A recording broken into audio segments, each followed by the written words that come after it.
Hola, buenas tardes y bienvenidos a todos a este webinar que como sabéis, bueno, pues en Fronius hemos hecho un programa de webinar destinado un poco a compartir con todos vosotros, pues un poco más allá de nuestras soluciones, pues algunos temas de interés como es el que nos ocupa hoy.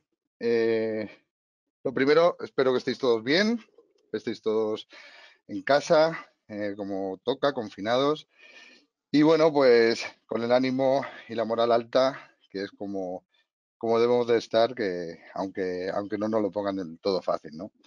Os diré que para los que estamos acostumbrados a hablar en público, el hacer este tipo de, de trainings o de webinars, hablando directamente a una cámara, pues es todo lo contrario a lo que sentimos la primera vez que hablamos en público.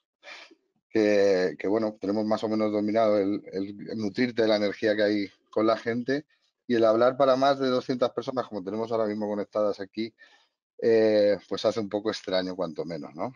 Por eso, a mí me gustaría hacerlo no solamente en un webinar en el que, bueno, hablemos del tema que ocupa hoy, sino también hacerlo una parte interactiva en la cual podáis participar, sobre todo al final, con una ronda de preguntas sobre las dudas que os vayan surgiendo sobre lo que vayamos hablando, ¿no? Bien, el webinar de hoy, como decía, pues tenemos un invitado de lujo que creo que aparece también ahí en la pantalla, que es mi querido amigo Pablo Corredoira de Haz Energía. Y bueno, como muchos sabréis, pues Pablo es pues una de las personas pues, más instruidas y más sabias, conocedoras de todo lo que tiene que ver con la normativa y con la tramitación de instalaciones fotovoltaicas, ¿no? Y durante esta charla, en la que el principal protagonista, como no va a ser Pablo, bueno, pues hablaremos de normativa, de la tramitación y también compartiendo las experiencias que sobre todo los amigos de Haz Energía se encuentran a la hora de legalizar instalaciones. Y bueno, pero antes de todo eso, a mí me gustaría pues contextualizar un poquito el momento que todos estamos viviendo y, y abrir un poco con un análisis así muy rápido de la situación actual que estamos atravesando con esto del COVID-19, ¿no? Lo primero es saludar a Pablo, que Pablo está ahí en la cámara, pero todavía no ha dicho nada y así probamos también que el sonido funciona correctamente. Hola Pablo, buenas tardes. Hola Paco, buenas tardes. Buenas tardes a todos y me sumo a lo que dice Paco. Espero que estéis todos bien y que nada, no sé si confinamiento o confitamiento sea lo más llevadero posible porque, bueno, va para largo y va a ser duro para todos. Yo, antes de decir nada, bueno, por supuesto, gracias a Fronius por estos eventos que está organizando, que la verdad es que amenizan bastante y nos permiten seguir todos en el día a día. Estoy de acuerdo contigo lo que decías. Esto de hablar en un webinar es bastante más complicado que hablar en público. Los que estamos acostumbrados a hablar en público vemos las caras de la gente, interactuamos un poco con ellos y claro, ahora esto es una experiencia nueva. Tanto esto como lo de este apocalipsis que estamos viviendo son experiencias nuevas que nunca hemos transitado y bueno, vamos a intentar llevarlo de la mejor forma posible. Y dicho eso, Paco, empezamos. Pues sí, como decía, pues a mí me gustaría empezar con una pequeña introducción antes de meternos un poco en el tema que nos ocupa y hablar del tema que nos preocupa, ¿no? Que es la actual crisis del COVID-19. Y bueno, y cómo de alguna manera pues nos afecta al sector fotovoltaico, tanto para bien como para mal. O sea, es difícil encontrar el lado positivo en un momento tan insólito, inédito y difícil como este, pero yo creo que ese es el ejercicio más importante que tenemos que hacer, ¿no? Tratar de encontrar en la adversidad pues la oportunidad y luego pues ver cómo va a cambiar un poco todo el mapa del autoconsumo fotovoltaico que veníamos, que casi empezaba a despegar en los últimos meses y cómo va a cambiar un poquito las reglas del juego, ¿no? Pero antes había una cosa que me gustaría comentar y que creo que Pablo nos puede ayudar mucho, que es sobre, bueno, pues sobre, como sabéis, el domingo el gobierno publicaba pues el Real Decreto de Ley que suspendía la actividad de los sectores considerados no esenciales a causa de la crisis del coronavirus. Y bueno, pues esto ha generado pues bastante polémica, sobre todo entre los sectores empresariales, instaladores, etcétera, que no tenían muy claro si tenían o podían más bien acudir a su puesto de trabajo o no, y realmente porque no sabían qué se consideraba actividad esencial, ¿no? Y yo creo que Pablo, como también trabaja como secretario en APA, pues nos puede poner al día así como un poco el preámbulo para hablar de todo esto. ¿Qué dices, Pablo? Pues es verdad que mucha gente nos lo estaba preguntando estos días. El Real Decreto este que sacaron el domingo no habla de actividades esenciales, pero no nos cita textualmente. Sin embargo, otros Reales Decretos de los que han sacado durante todo este estado de alarma sí que hablan. Y entonces, pues llevándolo de un lado al otro, lo que viene a decir esta norma es que, sobre todo lo que a nosotros nos afecta es que lo que es operación y mantenimiento sí que se puede seguir trabajando, pero siempre y cuando no pueda ser llevada a cabo en remoto. Esto al final deja un poquito el limbo sobre lo que se puede entender por un mantenimiento preventivo, si esa es una actividad que se puede seguir realizando o no. Nosotros entendemos que no, que lo que sería un correctivo sí, y un preventivo de momento quedaría un poquito fuera. En cualquier caso, hay que ver aquí exactamente qué es lo que se entiende por esencial y sobre todo hay una cosa muy importante que es el hecho de que podamos tener o debamos tener un salvoconducto que justifique el que podamos salir de casa durante todo este tiempo. Un salvoconducto que tiene que estar firmado por la empresa y que además, por lo que hemos estado hablando con algunos despachos de abogados, el no llevarlo puede suponer problemas tanto para el trabajador como para la empresa, para ambos casos. En cualquier caso, lo que es el resto de actividades ligadas, los productores, por ejemplo, pues no tienen justificación para moverse, solo lo que sea una actividad esencial para garantizar el funcionamiento de las instalaciones. Y eso es el mantenimiento. Obviamente, nuevas obras, eh, actuaciones que se puedan hacer de autoconsumo, etcétera, etcétera, esas quedan totalmente paralizadas hasta nueva orden. Vamos, esa es la Pues sí, interpretación que tenemos nosotros. sí, bueno, en cualquier caso, yo creo que ese es el menor de los males si tenemos que estar 10 días. Bueno, en Fronius yo llevo 21 días, que yo creo que ya se me está haciendo el hábito, haciendo teletrabajo. Y bueno, en el caso del el desarrollo, o la puesta en marcha o la ejecución de instalaciones fotovoltaicas, yo creo que estar unos días parados, pues no es del todo dramático. Tenemos que intentar desdramatizar la situación, siempre y cuando, pues bueno, acortemos en la medida de lo posible esto suponga acortar el plazo para volver a la normalidad, ¿no?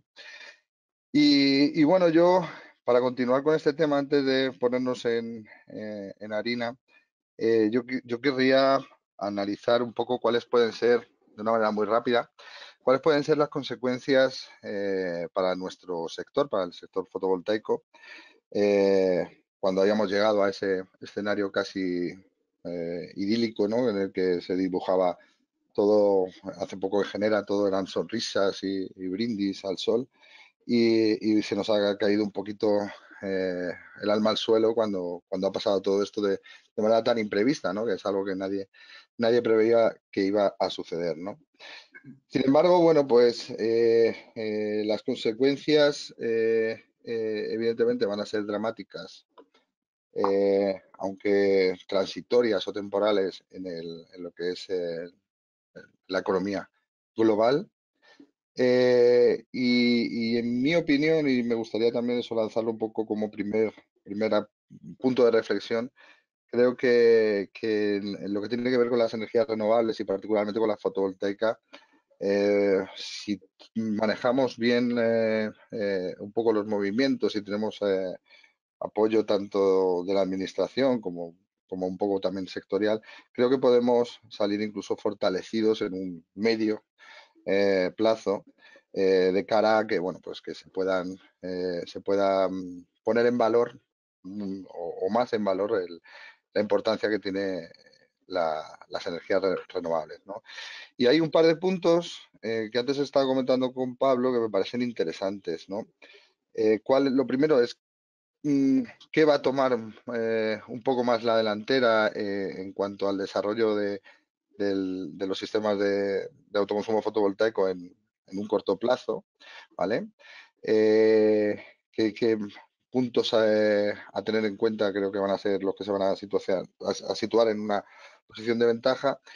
Y luego también cómo puede afectar este experimento que estamos haciendo, como decía Pablo hace un momento, de teletrabajar o teleconferenciar, en lo que estamos haciendo. Estamos viendo que es posible y creo que va a haber un cambio de tendencia importante a nivel global que puede eh, impactar directamente en el desarrollo de sistemas de autoconsumo doméstico, ¿no? ¿Qué opinas, Pablo? Pues a ver, yo aquí estoy de acuerdo contigo. O sea, noticias malas las tenemos todos los días y lo que hay que hablar es cosas esperanzadoras de cara al medio y largo plazo. En primer lugar, el hecho de que estemos en esta situación, estemos medianamente parados, es un momento como para aprovechar y optimizar todos aquellos recursos que por el tran del día a día no teníamos capacidad para actualizar. Nosotros, por ejemplo, internamente, aparte de que estamos con mucha carga de trabajo, sí que estamos empezando a ver que cuando aligeremos un poco, que nos pasará supongo que dentro de 2 o 3 semanas, pues podemos empezar a fortalecer todos esos sistemas de esos procedimientos internos que teníamos para que el día de mañana, cuando esto vuelva a arrancar, estemos perfectamente preparados. Y es algo a lo que invito a todo el mundo que aproveche y lo vea como una oportunidad de, bueno, pues respiro un poco y cojo carrerilla o me voy preparando para cuando se vuelva a relanzar esto. Respecto de la visión que tengo del mercado, lo que estábamos comentando y estaba hablando estas semanas con gente, pues yo no creo que esto nos va a afectar a todos. La economía va a quedar hecha, pues básicamente va a quedar muy tocada durante un periodo de tiempo. En lo que respecta al autoconsumo, a lo mejor es una opinión personal, creo que el futuro va a ir por las instalaciones financiadas. El hecho de que una instalación obtenga una financiación al 100%, lo que invita es al autoconsumidor a ejecutar la instalación y a ahorrarse su energía. Lo que sí que puede quedar un poco más tocado son instalaciones que se paguen al contado, con lo cual pues aquí es cierto y no es una noticia demasiado buena, pues que grandes empresas tendrán más posibilidades que las pequeñas porque son las que tienen músculo básicamente y porque las que tienen pues esa capacidad de financiar proyectos al 100%. Pequeños instaladores, pues en muchos casos se tendrán que aliar como instaladores de esas grandes empresas que puedan financiar. Pero por otro lado, sí que un poco al hilo del teletrabajo, sí que veo una oportunidad muy buena. Esto realmente tiene pinta de que nos va a cambiar un poquito la forma de pensar y la forma de trabajar. Llevamos 15 días, algunos 21, pero la realidad es que vamos a estar pues una temporada aquí que esperemos que sea lo menor posible y la gente se va a terminar acostumbrando al teletrabajo.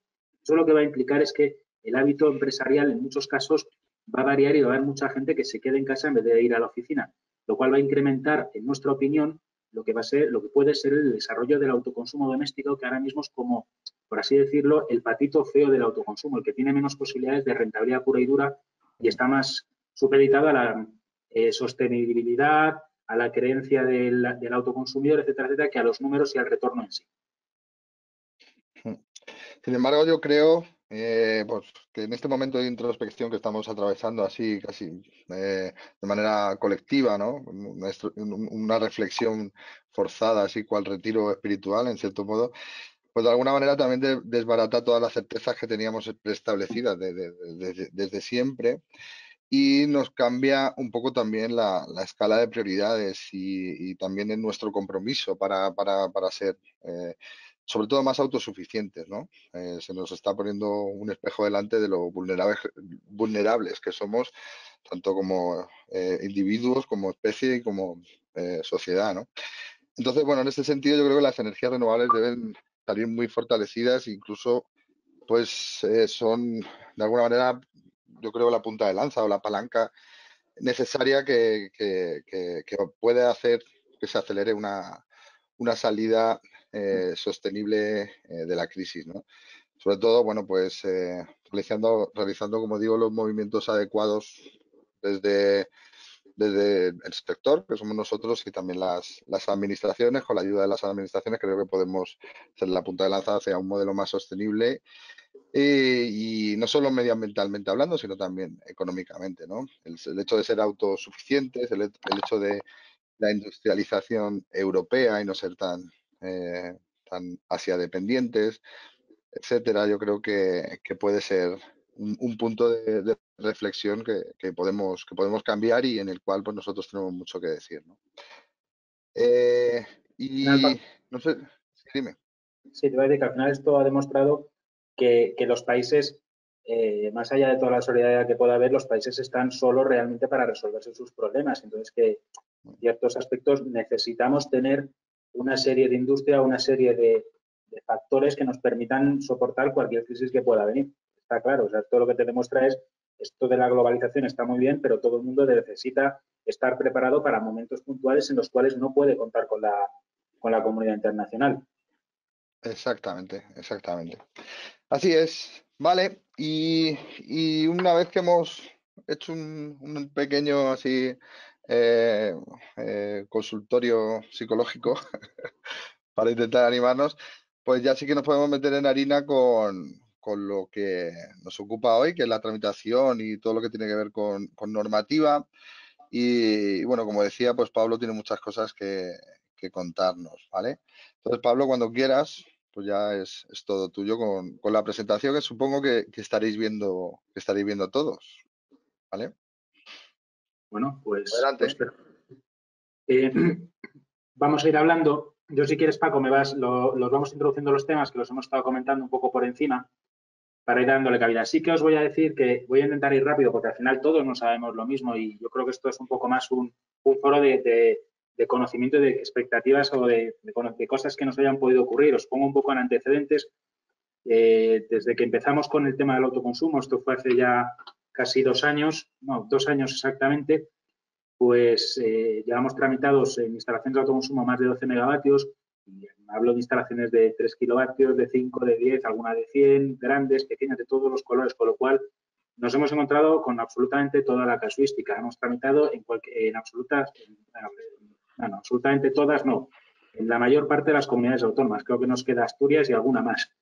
Y hemos visto mucho y hemos sufrido mucho y bueno, de hecho seguimos sufriendo, pero bueno, poco a poco vamos viendo que las cosas van mejorando y que las propias administraciones poco a poco cada vez van más rápido.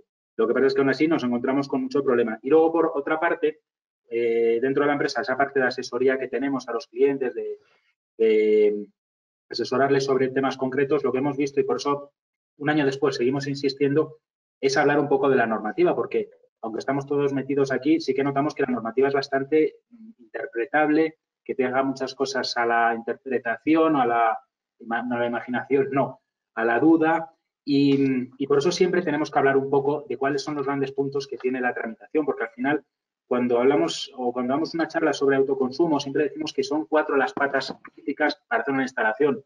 Por un lado está el estudio financiero, una buena presentación comercial, un buen retorno, una buena forma de transmitir el producto que se está vendiendo al cliente. Por otro lado está la ingeniería, hay que hacer bien la ingeniería de la instalación. Por otro lado está la ejecución material, que es igual de importante. Pero hay otro aspecto fundamental que es la tramitación. Eso es un aspecto crítico, porque la tramitación, depende de cómo la hagamos, nos va a llevar o nos va a derivar a unos tiempos de ejecución X o Y, o nos va a llevar a unos costes o a otros. Con lo cual, para hacer una instalación de consumo tenemos que tener muy claros todos estos aspectos y dentro de la tramitación está toda la normativa. Entender ciertas cosas que un año después pues siguen costándonos, pues es fundamental para que podamos hacer bien una instalación de autoconsumo. Dicho eso, lo que trataba de comentaros es un poco lo que vamos a ir hablando. Vamos a hacer una presentación, intentaré que sea muy rápida para no aburrir, pero los puntos básicos va a ser las principales características que tenemos del Real Decreto, hablar un poco del autoconsumo colectivo, ahora que está tanto en boga y que todo el mundo le interesa tanto, contar, porque sigue habiendo gente que no lo termina de entender muy bien el tema de la compensación de excedentes y qué es lo que estamos viendo en el mercado, y luego hablar un poco de la tramitación de instalaciones de autoconsumo. Tengo el punto 5, tramitación en la Comunidad de Madrid, pero aquí no lo vamos a tocar, vamos a hablarlo más en genérico. Esto es porque lo he cogido otra presentación y ya me van a disculpar que se me fue totalmente borrarlo. Básicamente, y para ir muy rápido, sabiendo que todo el mundo conoce un poco, yo me quería quedar en los puntos para mí críticos de lo que es ahora mismo la normativa de autoconsumo. El principal, que todavía a veces nos lo preguntan, es qué es la potencia de una instalación. Pues la potencia de una instalación está definida por el inversor, no está definida por los módulos. Al contrario de lo que nos define el régimen económico de las instalaciones de venta de energía, el Real Decreto 413, que sí que habla de la potencia pico, aquí estamos hablando del equipo inversor. Y aquí surge la primera duda. Cuando tenemos una instalación que por un lado es de autoconsumo, pero por otro lado vende excedentes, ¿qué potencia tenemos que tener en cuenta? Porque al final estoy haciendo una venta de excedentes, luego soy productor. ¿Qué potencia tenemos que tener en cuenta? Bueno, pues realmente, aunque tenemos dos reales decretos enfrentados, en este caso como el objeto de la instalación en sí, mayoritariamente o principalmente es el autoconsumo y la estoy tramitando como si fuera una instalación de autoconsumo, la potencia me la definirá el equipo inversor, no me la va a definir la potencia pico.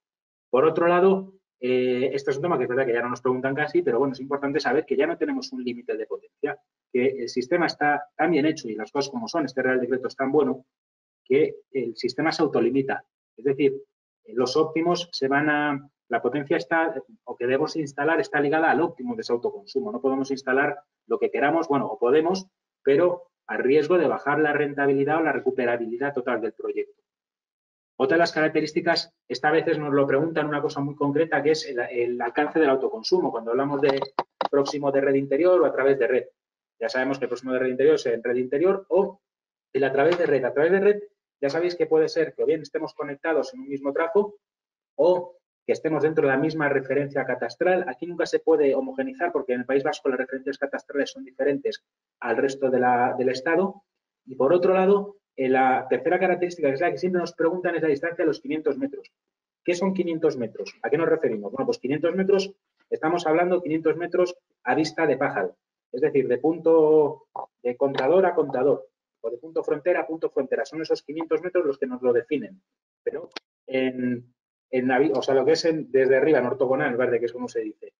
Y luego, nada, los tres tipos de instalaciones, están, no las cuento, las que son de autoconsumo y no de autoconsumo, o sea, sin excedentes o con excedentes, yo creo que esto ya no lo sabemos absolutamente todos, pero sí que me interesa que nos centremos un poco en esta diapositiva que estoy poniendo aquí. Esto es uno de los temas más importantes y parece una cosa que no se da mucha importancia, son los sujetos que tenemos a efectos del sistema eléctrico. Esto es súper importante para saber exactamente lo que tiene que pagar o dejar de pagar o el régimen que tiene un instalador, un autoconsumidor. Cuando hablamos de un autoconsumidor sin excedentes, solo hay un sujeto, que es el sujeto consumidor. Pero cuando nos vamos a una instalación con venta con excedentes, ya sea por compensación o venta, entonces sí que nos pueden aparecer diferentes figuras. Si compensamos, solo tenemos un único sujeto, que es el consumidor. Si vendemos, la parte de consumo somos consumidores y por la parte de energía somos productores. ¿Qué implica esto? Bueno, pues esto implica que por la parte de productores estamos sujetos totalmente a las reglas que marcan para los productores del sistema eléctrico. Es decir, nuestros excedentes tendrán que pagar un peaje a la generación, que por cierto, no sé si lo sabéis, pero lo han quitado, ya no se paga ese 0,5 euros megavatio hora, lo han sustituido por otro peaje, que ahora mismo no me acuerdo el importe exactamente, pero son 0,13 euros el megavatio hora y el concepto, sinceramente, no me acuerdo cuál es. Pero bueno, un productor tendrá que hacer las ofertas, tendrá que coger un representante, tendrá que pagar por sus excedentes el impuesto del 7%, etcétera, etcétera. Cuando hablamos de una compensación excedente, como somos consumidores pero no somos productores, no estamos sujetos a esas reglas. No pagamos ese impuesto, no pagamos ese peaje a la generación y no tienen que hacer ofertas por nuestra energía las 24 horas. O sea, no tienen que hacer ofertas en el mercado eléctrico por nuestra energía. Otro de los aspectos, que yo creo que lo sabéis, que a mí me parece importantísimo, es la simplificación administrativa y de trámites. Esto es lo que os comentaba antes, que estábamos hablando de 4 pilares básicos para hacer una instalación de autoconsumo. Aquí tenemos, cuando hacemos un autoconsumo, jugar muchísimo con la normativa. Saber si tenemos que poner 15 kilovatios o tenemos que poner un inversor de 18. ¿Dónde nos compensa más? ¿Por qué? Porque si nos vamos a una serie de potencias y con unas características especiales, por ejemplo, el hecho de no tener excedentes, pues podemos hacer una tramitación ultra rápida, quitándonos a la compañía distribuidora y quitándonos un montón de burocracia administrativa. La simplificación de trámites, básicamente, esto creo que lo sabemos ya todo, bueno, pues que no tenemos que pedir permisos de acceso y conexión cuando hablamos de instalaciones sin excedentes o de potencia inferior a 15 kilovatios. Eso lo que quiere decir es que la compañía distribuidora, y esto nos lo siguen preguntando, no existe, no la conocemos, no vamos a hablar con ella, no interactuamos, no existe para nosotros, no hay que pedir un acceso y conexión, simplemente nosotros tendremos que hacer una tramitación frente a la industria y frente a la administración municipal. Pero nos quitamos a la compañía distribuidora, que era una de las grandes trabas que encontramos. Por otro lado, hasta 100 kilovatios el contrato de acceso con la compañía distribuidora, con independencia de que sea convertido, se va a realizar de oficio. Esto es bastante significativo y bastante bueno, porque uno de los problemas que encontrábamos cuando estábamos con el Real Decreto 900-2015 es que el contrato de acceso, que al final no deja de ser una firma, una ratificación de lo que has puesto en las condiciones de conexión, pues ese contrato de acceso se nos podía dilatar en el tiempo meses y meses. Simplemente pasar lo que eran las condiciones que nos marcaba la distribuidora a un papel y firmarlo se dilataba porque la compañía distribuidora en general daba bastantes problemas. Y luego tenemos otra simplificación que es la inscripción automática en el registro. Esto, bueno, tampoco tiene mucha historia porque al final esto era rellenar una hoja en un formulario online. También es muy importante la simplificación técnica. Aquí sí que me gustaría añadir, nos lo preguntan también, necesitamos un contador bidireccional solo, con carácter general. Y es importante esto que quería transmitiros y que siempre hablamos en todas las charlas. Cuando hablamos cuando tenemos el contador bidireccional, ponemos nuestra instalación, la compañía distribuidora tendría que abrir el puerto de salida de ese contador para que se lean los kilovatios por un lado los que entran y por otro los que salen a la red. Bien, esto nosotros como tal no tenemos que hacer nada porque es un trámite que en el momento en el que informamos a industria informa a su vez a la distribuidora que tiene que hacer esto de oficio. ¿Cuál es la realidad que nos hemos encontrado? Nos hemos encontrado que en algunos casos, pese a que nosotros hemos legalizado bien la planta, industria no ha informado a la distribuidora o si la ha informado la distribuidora no ha procedido a abrir este puerto de salida. ¿Qué ocurre? Pues ¿qué le ocurre al autoconsumidor? Pues que se está encontrando con que le duplican los kilovatios. Al tener un único puerto de entrada y de salida, el contador pasa lo mismo tanto si entra como si sale y le duplica los kilovatios hora. ¿Cómo resolvemos esto? Pues realmente tenemos poco que hacer, porque esto es un tema en el cual nos excede y que la competencia depende directamente de la distribuidora por información de industria. Pero nosotros aconsejamos siempre que cuando legalicemos una instalación, que le mandemos el boletín del instalador, el CIE, a la compañía distribuidora, diciéndole que le solicitamos con fecha tal se ha puesto en marcha esta instalación, que solicitamos que se proceda a la apertura del puerto de salida. La distribuidora nos va a decir siempre que nosotros no somos competentes para informarle de eso, pero si no lo hiciera, no abriera ese puerto, por lo menos podemos escudarnos en que en su día ya le informamos tentativamente de que tenía que abrir ese puerto de salida. Yo es un consejo que doy a todo el mundo cuando damos las charlas porque nos hemos encontrado muchos problemas con este aspecto. Y por otro lado, os he dicho que solo hace falta un contador, pero podemos llegar a casos en los cuales tengamos que poner dos contadores. Normalmente se va a dar en casos de autoconsumo colectivo y en instalación próxima a la red, perdón. Y cuando tengamos tecnologías no renovables. Esos son los tres casos, principalmente en el autoconsumo colectivo. En autoconsumo colectivo siempre vamos a tener que poner dos contadores y en una instalación próxima a la red también. Y tiene todo sentido porque no estamos en red interior, estamos fuera de nuestra red interior en ambos casos. Con lo cual, de alguna forma, habrá que medir los kilovatios que generamos y confrontarlos con los kilovatios que consumimos. Bien, nada, el régimen económico, esto también lo sabemos, venta a mercado, compensación de excedentes. Importante, solo se nos permite un cambio anual de modalidad de autoconsumo.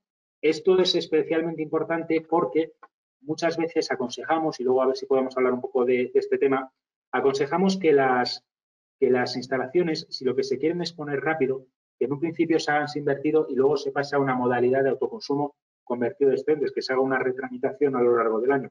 Pero siempre hay que advertirle al cliente de que durante un año va a tener que estar sin vertidos. Esto al final tampoco tiene mucha incidencia si trabajamos con porcentajes de autoconsumo elevados. Y por último, cosas especiales de la normativa, el contrato de servicios auxiliares. La antigua normativa nos obligaba, igual que obliga a las plantas de generación, a tener un contrato de servicios auxiliares diferente del contrato de suministro. Esta nueva normativa nos permite que lo indexemos a este contrato de suministro cuando se produzcan varias características. Aquí hay dos, pero en realidad son tres.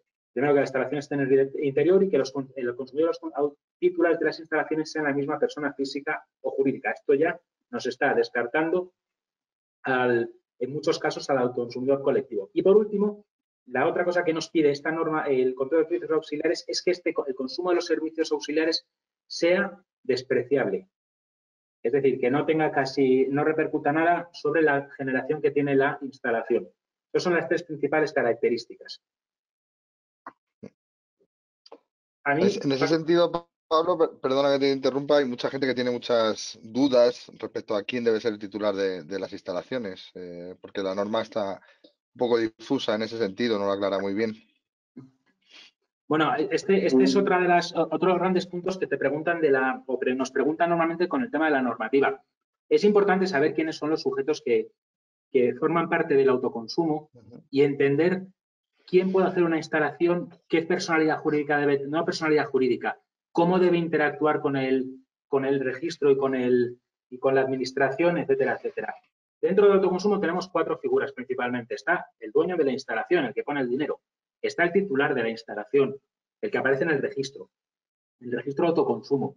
Está el titular del punto de suministro, que es el titular del CUPS, y luego está consumidores, que pueden ser diferentes, porque yo puedo tener una casa alquilada a alguien, no soy el consumidor, pero puedo ser el titular de ese punto. Hay que entender bien cuál es la casuística de cada uno de los actores que forman parte de la instalación de autoconsumo. La norma, y esto no me acuerdo si es el artículo 5 o el 4 del Real Decreto, te dice que el autoconsumidor y el propietario de la instalación pueden ser personas físicas o jurídicas diferentes, con independencia de la titularidad de las instalaciones de consumo y generación. Matizo, aquí cuando estamos hablando de propietario, nos estamos refiriendo al propietario mercantil, es decir, al que ha puesto el dinero. Y el titular es la persona que aparece en el registro, es decir, propietario es propietario mercantil, titular es titular administrativo para que lo entendamos. Entonces, lo que viene a decir esta norma es que con carácter general, el propietario, es decir, el titular mercantil puede ser diferente del titular administrativo de la instalación. Esto lo que da es cabida a que entren las empresas de servicios energéticos. Por eso está pensado este artículo. Ahora bien, este artículo, que es donde genera las dudas, tiene una serie de limitaciones. Por ejemplo, en las instalaciones sin excedentes, lo que dice la norma es que el titular del punto de suministro será el consumidor y también el titular de las instalaciones conectadas a su red. Volvemos a estas figuras que hablábamos. ¿Quién es el titular y quién es el titular? Aquí lo que está diciendo es, yo, si pusiera una instalación y financiase una instalación, por ejemplo, a Francisco Heredia, yo puedo ser el propietario de la instalación, puedo ser el propietario mercantil, pero si la instalación que le voy a poner a Francisco no tiene excedentes, él va a tener que aparecer en el registro de instalaciones y además encima él va a tener que ser el consumidor. No se permite que el consumidor sea otro. Por otro lado, en instalaciones sin excedentes colectivas pasa más o menos lo mismo. La titularidad de las instalaciones, insisto, titular administrativo, tiene que ser compartido por todos los consumidores que estén asociados a ese autoconsumo colectivo. Pero yo puedo ser el propietario mercantil, yo puedo haber arrendado de alguna forma a todos esos autoconsumidores la instalación. Lo que pasa es que ellos van a tener que figurar en el registro. Esto puede generar una serie de problemas el día de mañana si alguno se cae, si ya no, se me acaba el renting. Genera una serie de controversias que hay que mirar cómo se solucionan. Y por último, las instalaciones con excedentes, los titulares de las instalaciones próximas de consumo serán considerados consumidores exclusivamente por los consumos de los servicios auxiliares. Eso que os decía antes, si yo tengo que poner unos servicios auxiliares, todos los titulares de esas instalaciones de consumo o de producción tienen que ser los titulares de ese CUPS, que es al final de servicios auxiliares. Y en relación con el autoconsumo colectivo, que aún todavía sigue generando, está un poquito verde y sigue generando muchas dudas, sobre todo también porque ya se está hablando con un concepto que es el autoconsumo colectivo dinámico, ¿no? Y yo creo que nos puedes hablar un poquito de eso, ¿no? Sí, bueno, os voy a contar un poco las principales características que tiene el colectivo y luego lo que se está hablando ahora que quiere hacer, iba a decir el Ministerio, que está trabajando aquí directamente es el IRAE, cuando consigamos salir de esta cuarentena. El autoconsumo colectivo, yo siempre lo digo y muchas veces nos piden hacer estudios, es legal, es totalmente legal. Ya hay muchas, por lo menos conocemos 3 distribuidores que ya tienen los esquemas unifilares de conexión de autoconsumo colectivo. Pero lo que es sigue siendo complicado tramitarlo.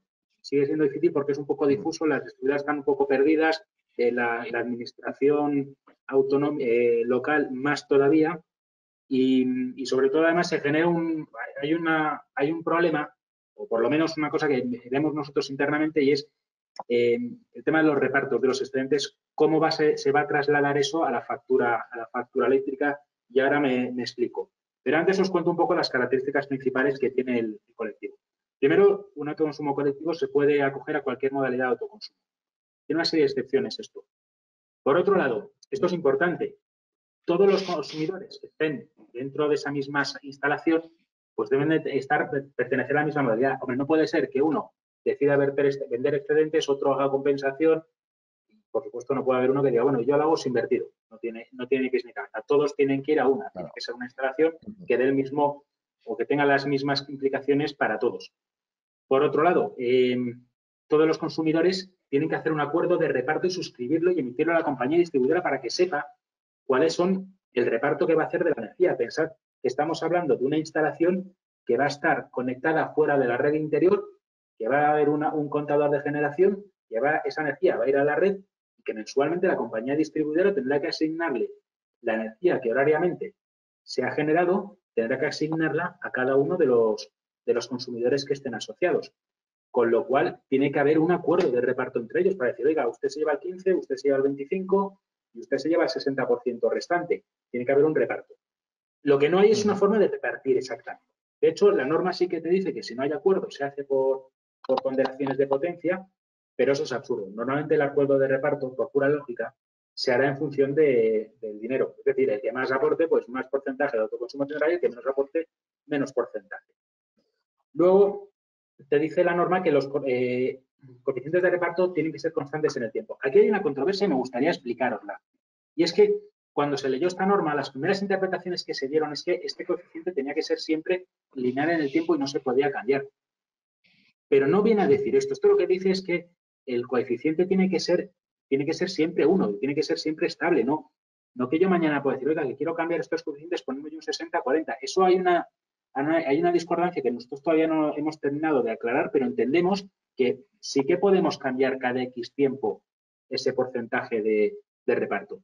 Y sobre todo en el caso en el cual nos encontremos con que alguno de nuestros autoconsumidores se cae de su autoconsumo. Es decir, tenemos un colectivo y uno de los vecinos, imaginemos en una finca con 5 vecinos, uno de los vecinos abandona la casa y la casa no se vende, pues, ¿qué pasa con ese porcentaje? O lo pongo en otro extremo. Un centro comercial tiene 5 tiendas y una de las tiendas cierra. ¿Qué pasa con ese porcentaje que tendría? Hombre, tiene que ser constante, pero habrá la posibilidad de que el resto de autoconsumidores puedan decir, oiga, este señor ya no está, cambiamos los porcentajes, donde cada uno teníamos a lo mejor un 20, ahora tenemos cada uno un porcentaje diferente en función de nuestro consumo.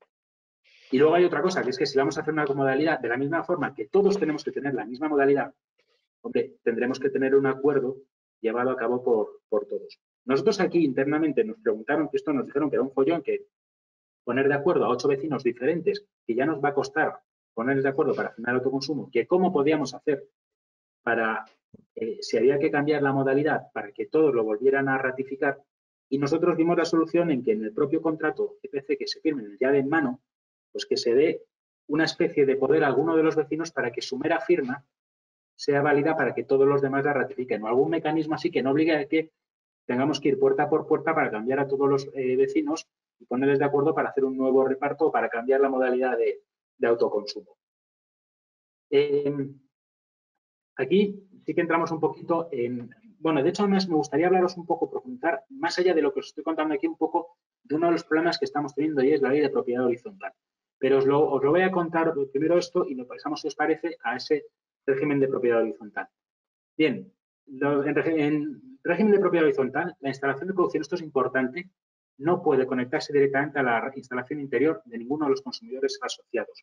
Tiene que ir siempre aguas arriba de los contadores individuales. Y ahora pasamos a uno de los problemas, Paco, que estamos viendo, y de hecho me he estado imprimiendo una cosa de la ley de propiedad horizontal. Mucha gente nos pregunta qué ocurre con la ley de propiedad horizontal. La ley de propiedad horizontal es una normativa totalmente desactualizada.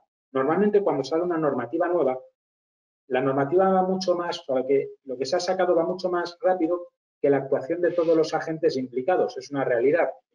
Y de toda la normativa accesoria que está afectada.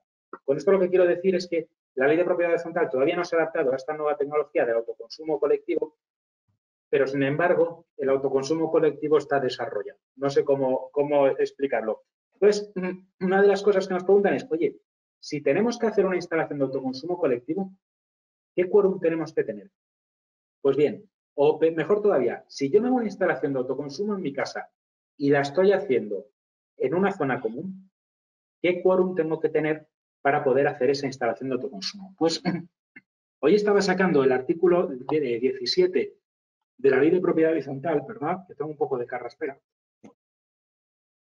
Estaba sacando el artículo 17 de la Ley de Propiedad Horizontal y lo que viene a decir es que lo que dice básicamente es que la instalación de infraestructuras comunes, leo textualmente, para el acceso a los servicios de telecomunicación o instalaciones de aprovechamiento de energía renovable, ya sea para uso privativo o sistemas comunes, podrá ser acordada a petición de cualquier propietario por un tercio de los integrantes de la comunidad que representan, a su vez, un tercio de las cuotas de participación. Esto lo que viene a decir es, por un lado, que para hacer una instalación en zonas comunes tenemos que tener un tercio y si yo quiero hacer la mía para uso privativo, también un tercio. Pero hay una cosa aquí que es lo que complica todo esto y es que lo que dice es la comunidad no podrá repercutir el coste de la instalación o adaptación de dichas infraestructuras comunes sobre aquellos propietarios que no hubieran votado expresamente en la Junta a favor del acuerdo. Esto lo que quiere decir es que, y es una de las cosas que tendrán que solucionarse, es que si nosotros en mi casa somos 10 vecinos y 3 no estamos de acuerdo, los otros 7 sí ejecutan la instalación, pagan ellos la instalación, a mí no me lo pueden repercutir como tal. Y yo me voy a aprovechar, porque además, de hecho, lo dice claramente la norma. Dice, no obstante, si con posterioridad, hay una cosa que lo he visto aquí antes, que decía que aunque nos beneficiemos de esa instalación, que es lo que ocurriría aquí, porque al final lo que estamos teniendo es una reducción de la factura. También nos han preguntado esto. ¿Sí? Eso a todas luces es una incongruencia, ¿no? Porque puede generar pues eso, muchísima controversia e incluso pues la ventaja es que no todos los vecinos se van a conocer todos esos puntos, pero si se niegan y se benefician, pues todo el mundo Sí, se negará. es verdad que el artículo 17.4 de esta misma ley de propiedad horizontal es interpretable. Este que he leído es el artículo 17.1. El 17.4 es interpretable y da pie a que en vez de un tercio hablemos de 3/5 partes y entonces sí que tenga que pagarlo, etcétera, etcétera. Estamos ahí un poco en conflicto. Esto viene de una consulta que nos pasaron ayer y que estamos viendo cómo terminamos de interpretarla. Pero sí, al final esto es una barrera administrativa que nos encontramos, porque lo que genera es un perjuicio para algunos vecinos frente a otros. También nos han preguntado si yo para un bien privativo, o sea, si para poner mi instalación en un espacio común, en mi azotea, por ejemplo, que es zona común, si tengo que pedir el quórum del resto, si por ejemplo los puntos de recarga no hace falta pedir esa autorización del resto de los vecinos. Bueno, pues aquí os diré que es que el tema de los puntos de recarga lo trata expresamente la Ley de Propiedad Horizontal. Y dice expresamente que no hace falta, que lo puedes poner tal. Y no pone ninguna pega, por lo menos nosotros no la hemos visto. Por eso tú te puedes encontrar en casas que que está puesto el punto de recarga y dices, ¿y una instalación no puedo hacer lo mismo? Pues es un poco... Una cuestión de espacio, supongo, ¿no? La instalación fotovoltaica pues ocupa más espacio común. Supongo que es que además esto no es tan fácil arreglarlo. Habrá que ver exactamente cómo se puede solucionar toda esta papeleta. Porque no es un bien crítico. Al final, cuando está en ley de propiedad horizontal, un ascensor, aunque uno lo vaya a disfrutar porque está en el bajo, tiene que pagarlo, porque esa sí que es una mejora necesaria para un inmueble. Está considerado como tal. Pero una instalación de autoconsumo, a día de hoy, que yo sepa, no está considerada como una mejora indispensable. Ya.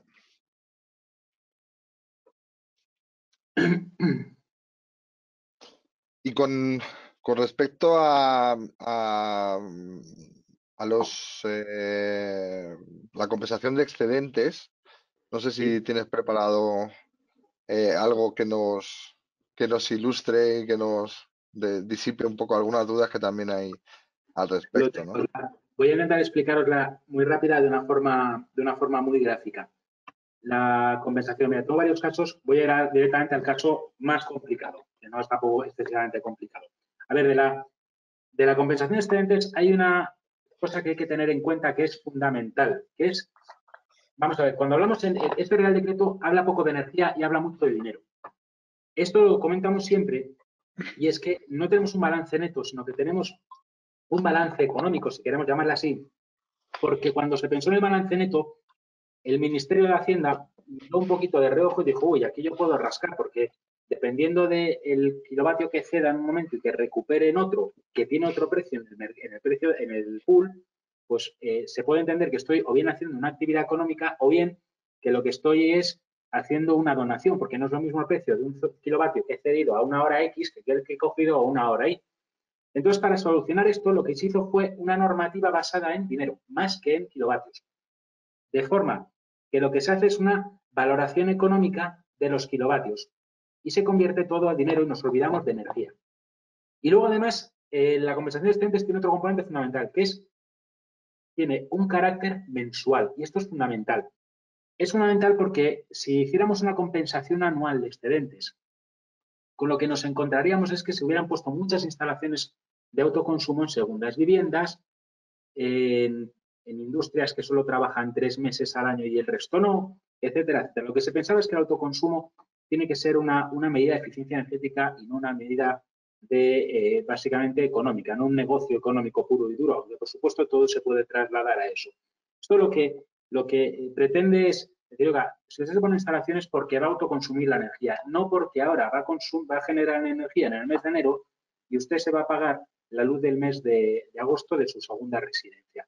Ese no es el fin de esto. Por eso se ha hecho la compensación mensual. Lo que viene a decir es, lo que usted pueda compensar en el mes, fenomenal, lo que no pueda usted compensar en el mes, se va al sumidero.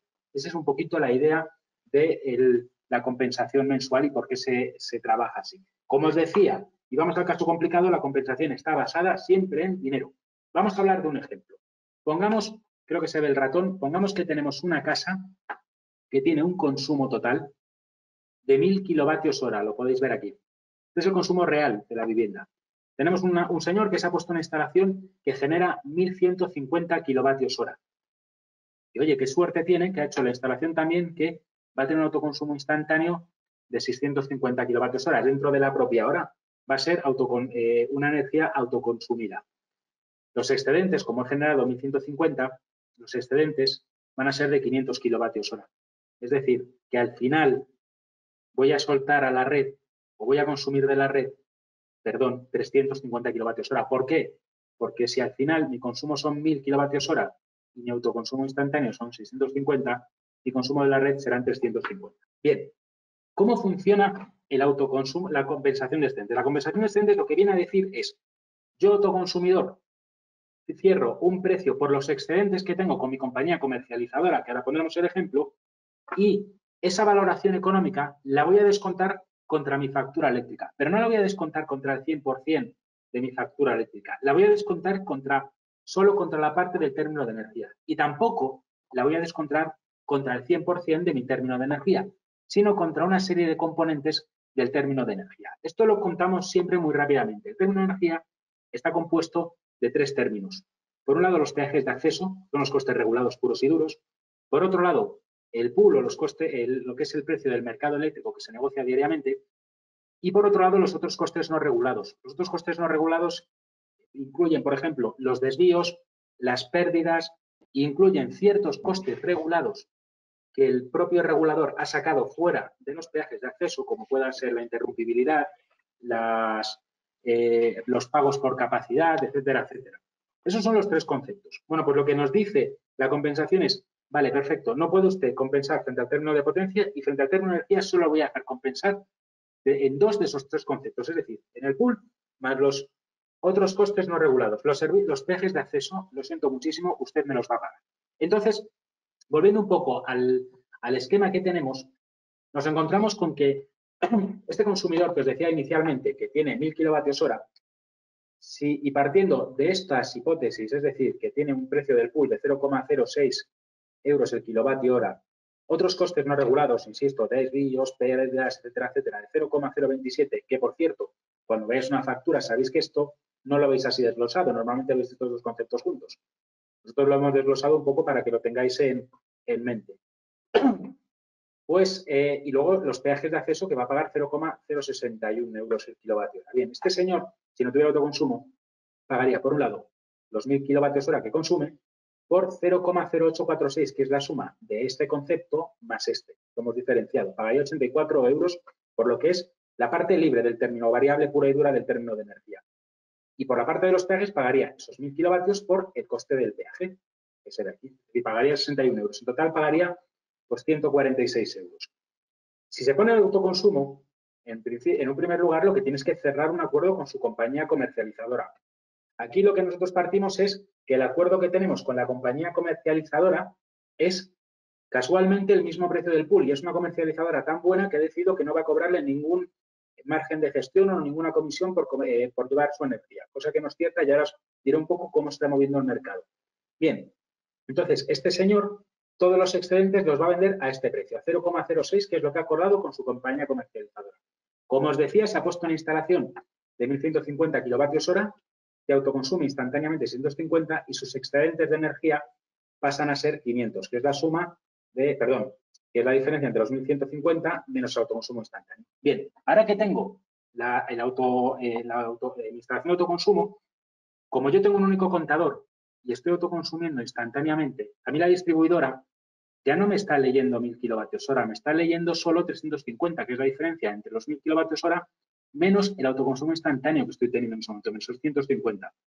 Con lo cual, ahora, yo en la factura, en el término de energía, lo que voy a pagar son esos 350 kilovatios hora, que es lo que me lee la distribuidora, por estos mismos costes que os decía, que es la suma de este más este por 0,846 y los peajes. Voy a pagar 350 kilovatios hora por 0,06. Es decir, voy a pagar en total pues unos 51 euros. Pero claro, yo he tenido excedentes. Y esos excedentes me los han valorado a este precio. ¿Cuánto he tenido excedentes? En este caso, he tenido unos excedentes de 500 kilovatios hora. Estos 500 kilovatios hora los voy a convertir en dinero. Son 500 kilovatios hora que a este precio me salen 31 euros.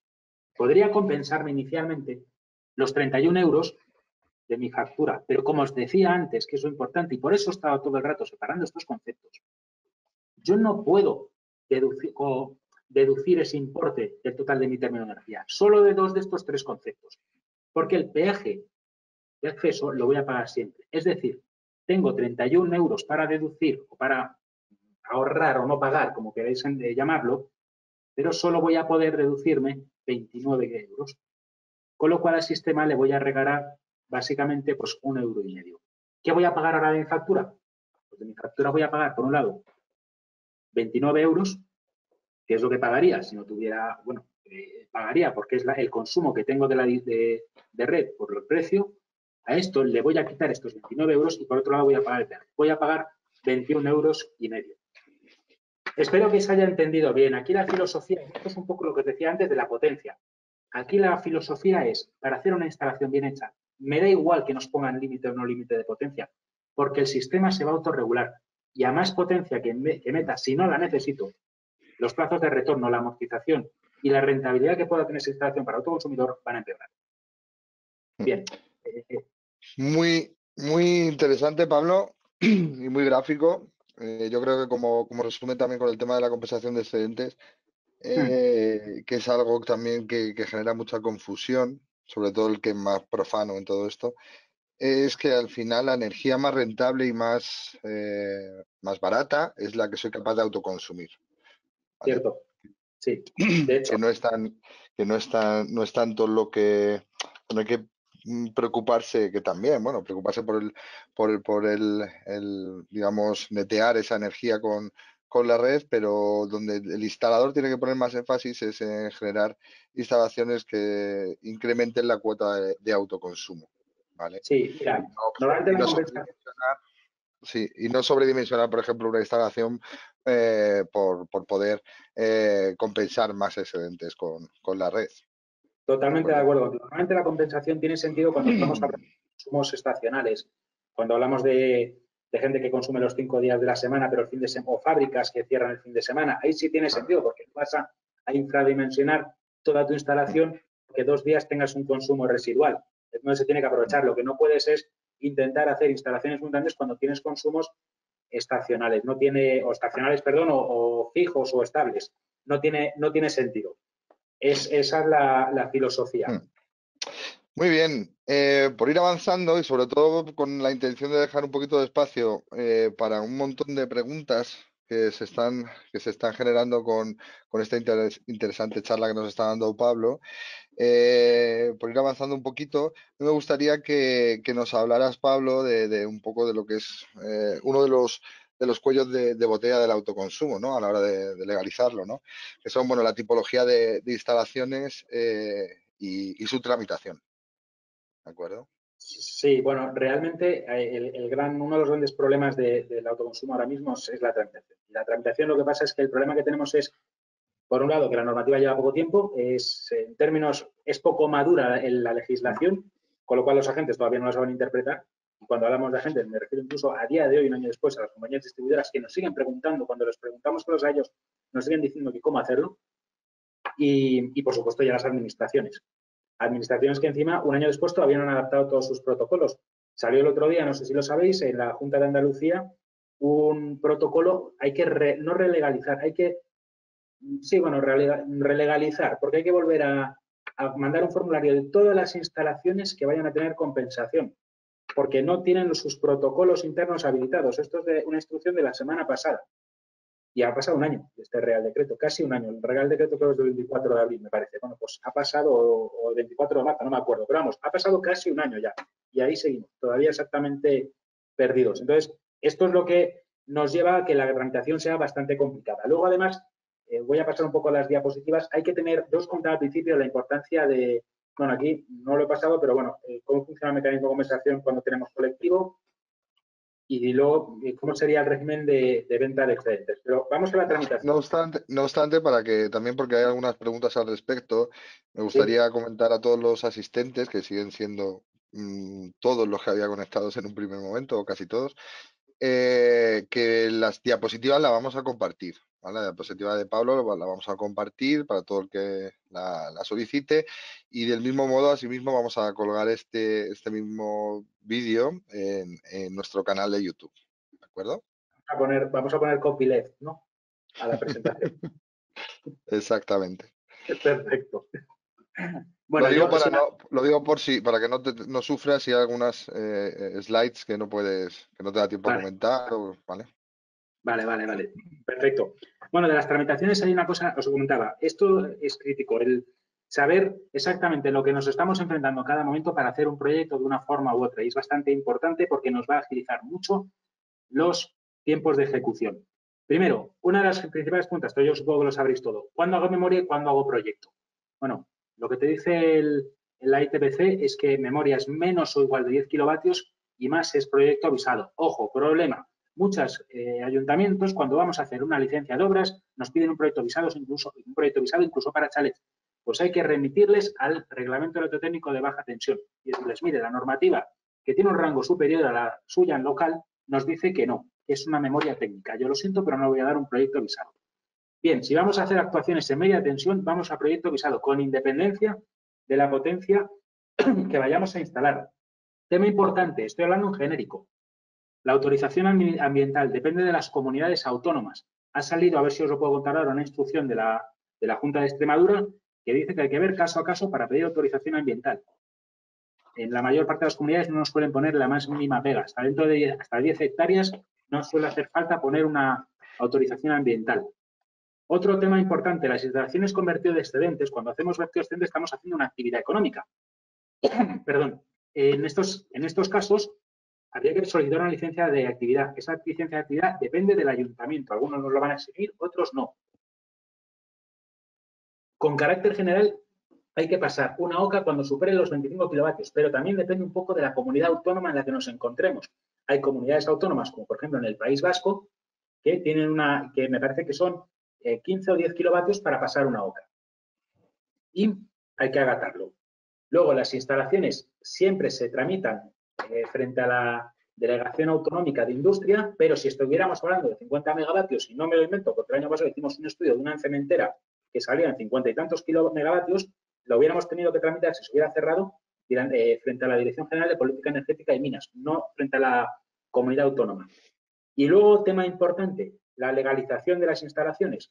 Algunas comunidades se hace directamente con ellos y otras lo tienen subcontratado a través de ASIS, que no dejan de ser OCAs, que lo que hacen es esa tramitación al Departamento de Industria. Es decir, el boletín se le presenta a la ASI, que suele cobrar entre 40 a 50 euros por una legalización, lo deposita en Industria, y nosotros no trabajamos con Industria en ningún momento, es directamente a través de esa ASI. Estas son las consideraciones que tenéis que tener en cuenta. Y yo voy a contaros muy rápidamente, porque si no nos vamos de madre, cuáles son el trámite general que hay que hacer para 4 tipologías de instalaciones. Las aisladas las voy a obviar. Vamos a instalaciones sin excedentes de hasta 100 kilovatios. Bien, al inicio cerramos nuestra instalación y entonces, ¿qué hacemos? Primero, o la memoria técnica o el proyecto avisado, dependiendo de lo que estemos. Esto se lo presentamos a la licencia de obras, conseguimos la licencia de obras, pagamos el ICIO, pagamos las tasas y ejecutamos la instalación. Si tengo menos de 10 kilovatios, directamente una vez lo tengo ejecutado, deposito el boletín ante industria. Si tengo más de 10 kilovatios, entonces tendré que tener más trámites. Si es más de 25, voy a tener que pasar una OCA con independencia de que sean sin excedentes. El proyecto de la instalación va a tener que estar firmado por un ingeniero, el boletín lo voy a tener que depositar y además voy a depositar o voy a necesitar un certificado por parte del ingeniero que lo que diga es que esa instalación se ha hecho acorde al proyecto que se había avisado en su día. Y luego ya obtenemos la autorización. Sé que esto es un poco más, lo estoy explicando de una forma muy genérica porque vamos mal de tiempo y porque hay que profundizarlo un poco más. La única diferencia si tenemos más de 100 excedentes, si tenemos más de 100 kilovatios y luego podemos hablar un poco más, es que aquí voy a necesitar, en su caso, una autorización administrativa. Con carácter general, las autorizaciones administrativas hay que solicitarlas, pero es potestativo de las comunidades autónomas. Y también importante, nos pueden pedir una autorización previa y de construcción, o nos pueden pedir solo la de construcción, depende de la comunidad autónoma. Cada una nos puede pedir una cosa. De todas formas, bueno, esto para que lo veáis luego, como dice Paco, ya os lo pasarán. Fijaros, el trámite de una instalación, cuando tengo excedentes hasta 15 kilovatios, como veréis, es muy similar al que tenía sin excedentes. Varían algunas cosas, que son las siguientes. Lo mismo, hasta que empieza el proceso, hasta que ejecuto, es lo mismo. Memoria, proyecto, licencia, y luego ya empiezo. Si tengo que sacar el boletín, el proyecto, en cualquier caso consigo mi autorización, ya la tengo la planta hecha y ahora el siguiente punto que tengo que hacer es el contrato técnico de acceso. Tengo que hacerlo, pero si os fijáis está en otro color. Eso es porque yo no tengo que hacerlo como tal. Este contrato es cuando yo lo deposite en industria, la propia compañía, industria o la delegación de industria directamente dará fe a la distribuidora que será ella la que lo haga de oficio. El contrato de servicios auxiliares también será de oficio porque en la mayor parte de los casos se va a cumplir esa casuística que os comentaba antes de que esté en red interior, de que mis consumos sean despreciables, etcétera, etcétera. Ahora aquí sí que se me abren dos vías. Por un lado, tendré que ver si lo que voy es a vender mis excedentes al pool, que os diré, parezca mentira, el año pasado tramitamos una instalación de 10 kilovatios que vendimos a pool. No había compensación, les haría mejor venta a pool. Y ahora estamos en esta fase, que es cerrando el contrato de representación. Bien, pues en este caso concreto, con todos los servicios auxiliares, si es venta a pool, tendré que hacer la inscripción en el RAIPRE, tendré que hacer el contrato de representación, esto se va haciendo más o menos de forma paralela, y luego la puesta en marcha. La inscripción en el registro es automática, pero si lo que tengo es una compensación, tendré que negociar yo mi propio contrato de compensación con la compañía comercializadora y luego ya pues la puesta en marcha. Me voy a ir a un caso un poco más completo o complejo y ya lo dejamos aquí para dar tiempo a otras preguntas. ¿Qué pasa si tengo entre 15 y 100 kilovatios? Pues en primer lugar, aquí así me cambian las tornas. En primer lugar, tengo que pedir el aval.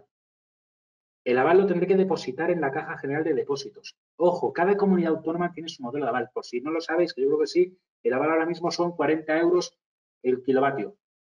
Dependiendo de la distribuidora con la que nos encontremos, algunas nos exigen hasta 100 kilovatios y otras no. Nos hemos encontrado casos de 80 kilovatios que nos han dicho que no hacía falta aval y otras que sí que nos han pedido el aval depositado por esa misma potencia o por potencias similares. Tenedlo en cuenta porque hay que hacer el aval para la solicitud del punto de conexión. Y esto es un punto importante. Tal y como está la normativa ahora mismo, podemos pedir un punto de conexión. Si no tenemos el aval, directamente van a coger esa solicitud y la van a desechar. Ni siquiera la van a pasar abajo. La van a tirar y van a esperar a que tú le des la documentación entera. El aval es una condición sine qua non para solicitar el punto de conexión. Con el punto de conexión vamos a, dependiendo de la compañía distribuidora, esto es genérico, vamos a aportar una serie de documentación. El modelo que nos faciliten ellos, la referencia catastral y la ubicación, un poco los esquemas unifilares, una declaración responsable del propietario. Esto no nos lo piden en todos los casos, por ejemplo. Sí que nos piden la descripción de la tecnología. Básicamente lo que tenemos que hacer es una pequeña memoria técnica que se aporta con el punto de conexión. Luego, aquí ya sí que vamos a ir a un proyecto visado, porque estamos yendo a más de 15 kilovatios. Licencia de obras y luego ya vamos a pasar a los restos. Si tenemos más de 20, ejecutaremos. Si tenemos más, pues iremos a una OCA, el certificado de final de obra, boletín, autorización. Y aquí vuelvo a decir, el contrato técnico es directamente se hace de oficio. El contrato de servicios auxiliares aquí ya sí que puede depender un poco más de lo que tengamos, cumple los requisitos para poder acogerse dentro o ser absorbido por el contrato de suministro. Y luego el resto de tramitación es la misma.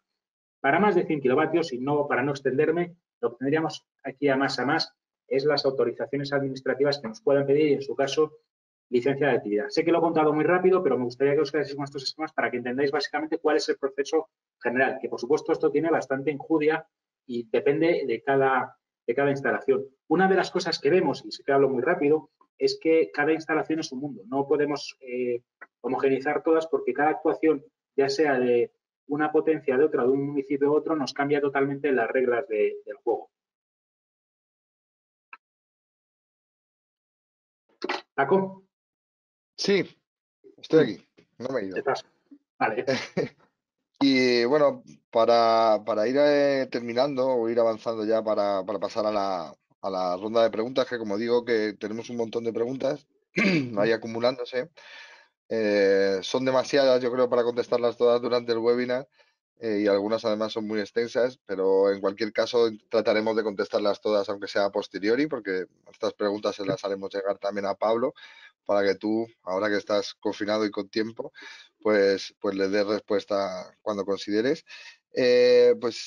Como digo, para ir avanzando me gustaría pues que compartas un poco la experiencia que tenéis en Haz Energía con respecto a los principales problemas que os habéis estado encontrando, que os encontráis a menudo a la hora de tramitar las instalaciones. Me consta que, bueno, pues el tema de las licencias de obra, pues son una de ellas, que son muy heterogéneas dependiendo del ayuntamiento, etcétera, ¿verdad? Sí, bueno, vamos a partir de la primera premisa. Nosotros somos partidarios, y siempre lo decimos a todo el mundo, de que las cosas se tienen que hacer bien. Esto tiene unos procedimientos. Hay una cosa llamada licencia de obras, que es un engorro, que lleva tiempo. Yo os digo, en actuación y en tiempo efectivo de trabajo, que lo tenemos ya calculado, una licencia de obras no bajamos de 8 o 10 horas de trabajo. Cuando digo tiempo efectivo me refiero a tiempo que has conseguido localizar a la gente, que has conseguido entender lo que hay que hacer, has captado toda la documentación, etcétera, etcétera. No bajamos pues de aproximadamente eso, 8 o 10 horas de trabajo, porque son bastante engorrosas, porque implican interactuar con muchos agentes, entenderte bien con ellos, etcétera, etcétera. Bien, sin embargo, somos partidarios de hacerlas, y por un motivo, porque las cosas se tienen que hacer bien, si no podemos quedar estigmados, como desgraciadamente le pasó a una tecnología maravillosa que era la térmica. Hay que hacer las cosas bien, pero también hay que pedir un poco de flexibilidad por parte de la administración. Ahora os cuento un poco por encima. El otro día estábamos en un ayuntamiento, concretamente en Cataluña, y estábamos hablando con los técnicos municipales y le estábamos diciendo que por favor que se dejaran de historias y que nos pusieran un proceso claro, rápido, por el cual nosotros le dábamos toda la documentación que nos pidieran y en la forma que ellos pidieran, siempre que fuera algo razonable, porque queríamos cumplir con la normativa y nos decían que ellos estaban preocupados porque son instalaciones eléctricas, porque tienen un riesgo. Y entonces, desde la ventana les decimos, ¿podéis mirar por la ventana? Y en la acera de enfrente había un edificio lleno de aparatos de aire acondicionados en las propias fachadas. Y le preguntamos, ¿nos puedes decir cuántos de estos están legalizados? Se quedaron callados y dijimos, es que nadie está legalizando aires acondicionados. Nosotros como sector sí que estamos proponiendo que se legalice todo, pero ser flexible. Porque el problema que vemos, y ahora voy un poco a terreno, es que hablamos de 8.120 actuaciones diferentes, que es el número de municipios que hay en España. Y dentro de esos 8.120 podemos multiplicarlo por 2 o por 3, dependiendo del técnico municipal con el que nos encontremos. Porque, perdón, dentro de un mismo municipio puede darse la casuística de que una instalación, de que un técnico nos pida una cosa para una instalación y otro técnico nos pida la contraria. Nos ha pasado bastantes veces. Problemas que nos encontramos cuando hacemos las licencias de obra. Por supuesto, está encontrar al técnico municipal, que en muchos ayuntamientos los técnicos municipales no están todos los días. Segundo, encontrar que el técnico municipal sepa de lo que habla, porque más de una vez hemos tenido que decir nosotros cuál es el procedimiento. Y el tercero son desbarres que te pueda pedir ese técnico que casi exceden hasta el ámbito de sus competencias. Os cuento, nos han llegado a pedir estudios de carga para chalets, que al final un estudio de carga firmado por un arquitecto, porque un ingeniero no puede firmar estudios de carga en viviendas residenciales, un estudio de cargas no baja de 1.200, 1.500 euros, ya te desbarata totalmente o económicamente una instalación. Nos han pedido estudios de carga, además tener en cuenta que una casa está preparada para aguantar todos los pesos habidos y por haber. pero los estudios de carga los exigen. Otra cosa es en una industria. En una industria, una chapa, obviamente, pues sí que puede tener sentido hacer un estudio de carga porque puede que la cubierta no lo soporte. Pero una casa, sí.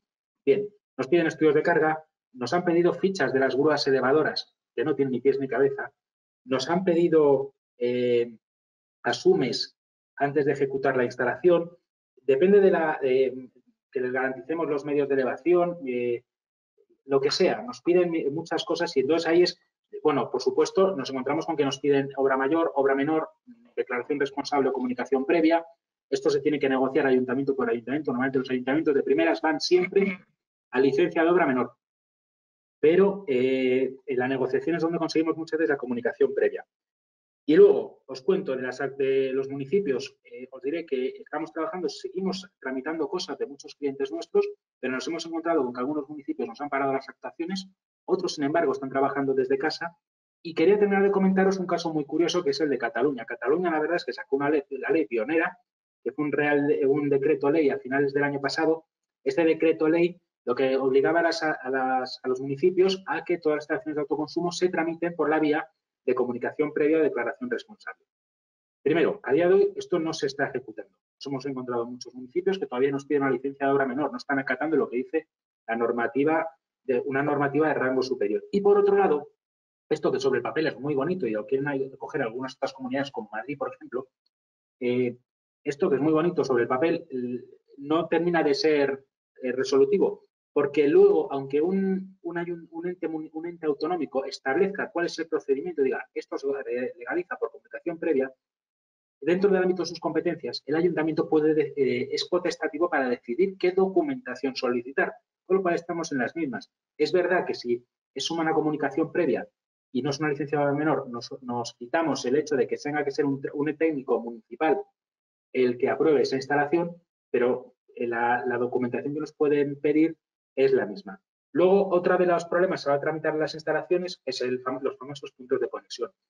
El año pasado, os cuento, porque ya está cambiando las tornas, el año pasado nos encontramos con que una instalación de 28 kilovatios, esto es de un cliente, de 28 kilovatios, le habían pedido, os le habían denegado el punto de conexión, estaba en un polígono en Castilla-La Mancha. Le habían denegado el punto de conexión porque tenía a 100 kilómetros, había pedido el punto de conexión una instalación de una gran compañía que pedía 100 megavatios, me parece, y había colapsado la red. Entonces se le argumentó a la distribuidora, tuvimos que llevarlo a la CNMC diciendo que nosotros no íbamos a sacar nunca la energía, esos 28 kilovatios nunca iban a la red, porque era una instalación dentro de un polígono industrial. Tardaron en darnos tiempo, pero al final nos dieron tiempo, nos dieron la razón. Pero para que os hagáis la idea, ¿dónde está el problema de los puntos de conexión? Es cierto que estas 2 últimas semanas sí que nos hemos encontrado una sorpresa grata y es que nos ha pasado que nos han contestado de un día para otro las solicitudes de puntos de conexión y nos ha sorprendido bastante gratamente. Respecto a los puntos de conexión, Paco, si me permites, voy a hacer una puntualización que me parece muy importante de una problemática que nos hemos ido encontrando con respecto a las tarifas 3.1. Vamos a ver, en autoconsumos de hasta 100 kilovatios que están en una tarifa 3.1, hay mucha gente que está proponiéndoles el autoconsumo convertido de excedentes o con compensación, lo cual es bastante razonable. Pues bien, que sepáis que las compañías distribuidoras están pidiendo protecciones, me parece que es concretamente la protección 59. 59N. Sí, 59N, de protección homopolar, ¿no? Homopolar, efectivamente. Protección contra la sobretensión homopolar. Exactamente. Esa protección que tiene un coste de entre 5 y 7.000 euros, para que lo situéis, y que no se puede hacer absolutamente nada, porque estamos hablando de instalaciones en las cuales el tráfico es propiedad del cliente y aunque no deberíamos hacer actuaciones porque nosotros al final le inyectamos en red en baja, es cierto que luego el tráfico es nuestro y tiene que subirlo a media, con lo cual, por normativa, ellos nos pueden pedir esas protecciones. Consejo que damos desde Hace Energía, cuando estemos en casos de tarifas 3.1, iros a ese invertido. El año que viene se pensará si se pasan a instalaciones convertido con compensación. ¿Por qué? Porque esperemos que algún día nos abran o nos aprueben el Real Decreto de medidas de acceso y conexión y ese Real Decreto, en el borrador lo que decía es que tales instalaciones hasta, no me acuerdo qué nivel de tensión, se tramitaban íntegramente por baja tensión. Entonces, ahí ya no se nos abrirá la puerta y no tendremos que hacer esos refuerzos de red. Pero si no, o bien se lo advertís claramente al cliente que va a tener un sobrecoste, o nuestro consejo es que vayáis con instalaciones invertido de forma transitoria. Y luego, para terminar un poco, autorizaciones administrativas, de problemas que estamos viendo es que la autorización administrativa depende mucho de la comunidad autónoma. Hay diferentes actuaciones, os cuento. Las instalaciones que no tengan excedentes, por ejemplo, las estaciones sin excedentes en Madrid, creo que en Asturias, La Rioja, Castilla-La Mancha, Cataluña, sí, y me parece que País Vasco y Navarra, no hay que pedir autorización administrativa con independencia de la potencia si estamos sin verter excedentes. Sin embargo, sí que os diré que frente a eso, comunidades autónomas como, por ejemplo, Extremadura, Cataluña o Andalucía sí que nos están pidiendo esa autorización administrativa.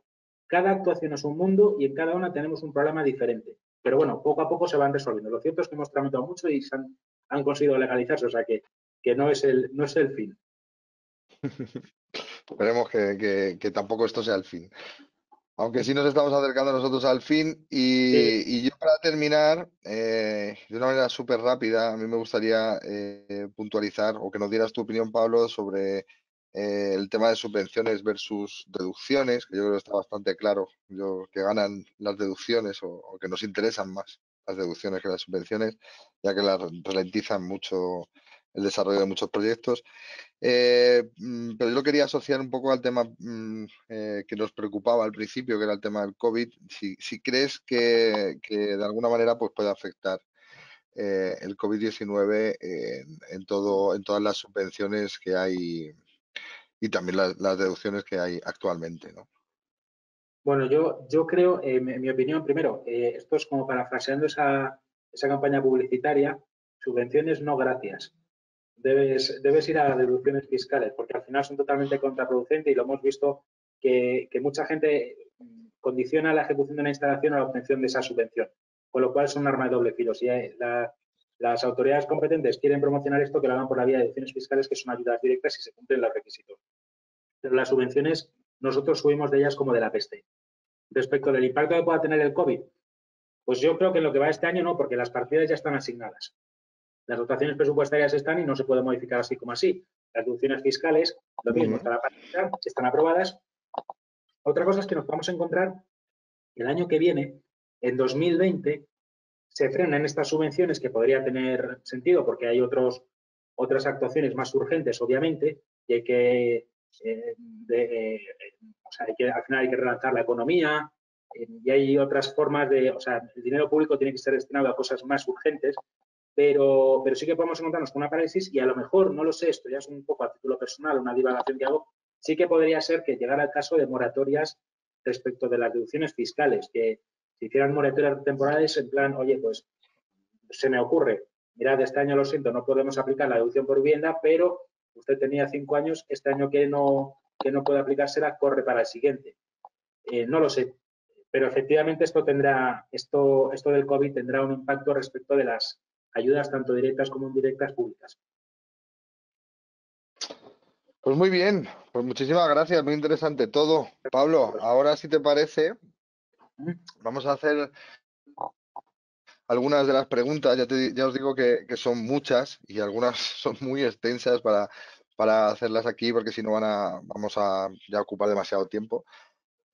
Entonces voy a rescatar algunas de ellas y como digo, el resto se las pasaré a Pablo porque todas están prácticamente, casi todas están dirigidas a ti, las que me ocupen a mí pues yo las responderé, pero trataremos de responderlas todas las que podamos, ¿vale? Yo voy a rescatar una de las últimas que nos hace Jesús López, que es la siguiente. Dice, ¿el problema de la protección homopolar es solo para la tarifa 3.1 o también para la 3.2? Gracias. La 3.2. O sea, perdón, la 3.0. Ah, no, la 3.0 no, porque la 3.0 estamos en baja. Con lo cual, la 3.0 no es problema.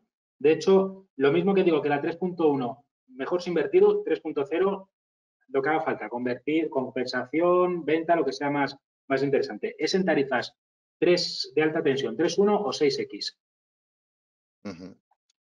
Muy bien. Yo creo que está respondida la pregunta. Vamos con otra. Por ejemplo, Jesús Escudero nos dice que ¿quién emite la autorización de explotación? ¿El ayuntamiento? Bueno, la autorización de Pues sí, es el explotación real. ayuntamiento.